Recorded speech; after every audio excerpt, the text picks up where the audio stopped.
বোনেরা, আসসালামু আলাইকুম। আমি বক্তব্য লম্বা করতে চাই না। আমি শহীদ মীর মুগ্ধর বাবা হিসেবে শুধু একটি কথা বলবো,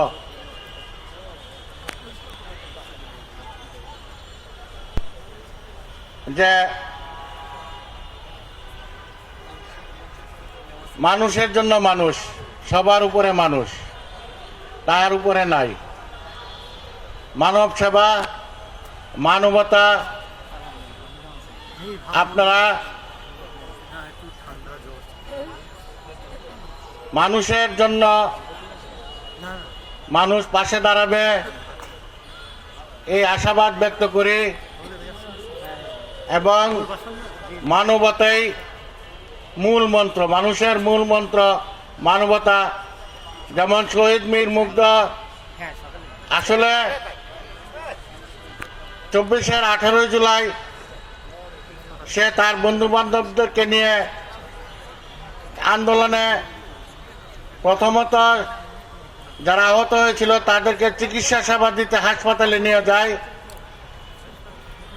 এর মধ্যে দু একটি লাশ পড়ে, সেই লাশ যেন পুলিশ এবং এই ফ্যাসিস্ট সরকার, কি বলবো, ফ্যাসিস্ট বললে কম হয়, ডাইনি নরপিশাচ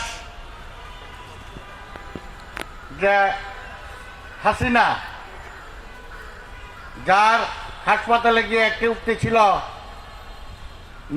নো রিলিজ নো ট্রিটমেন্ট। এর চেয়ে নরপিশাচ আর কি হতে পারে? যার মুখ দিয়ে এ ধরনের উক্তি আসে তাকে ঘৃণা করার আমার ভাষা নেই। তাই আমি বলবো, এই কবিতা উৎসব, কবিতা হলো মানুষের মনের কথা। এই উৎসবে আমি আহ্বান জানাবো আগামী দিনে যেন আবু সাইদ, ওয়াসিম, মীর মুগ্ধ সহ যারা শহীদ হয়েছে 24-এর আন্দোলনে, 24-এর বিপ্লবে, 71-এর স্বাধীনতা আন্দোলনে এবং পৃথিবীর সৃষ্টির পর যারা দেশ জাতির জন্য শহীদ হয়েছে, সবার আত্মার মাগফিরাত কামনা করছি। এবং আগামী দিনে আর যেন কারো মায়ের বুক খালি না হয়, কারো স্বামী যেন চিরবিদায় না নেয়, শহীদ না হয়, কারো বোনের ভাই যেন শহীদ না হয়।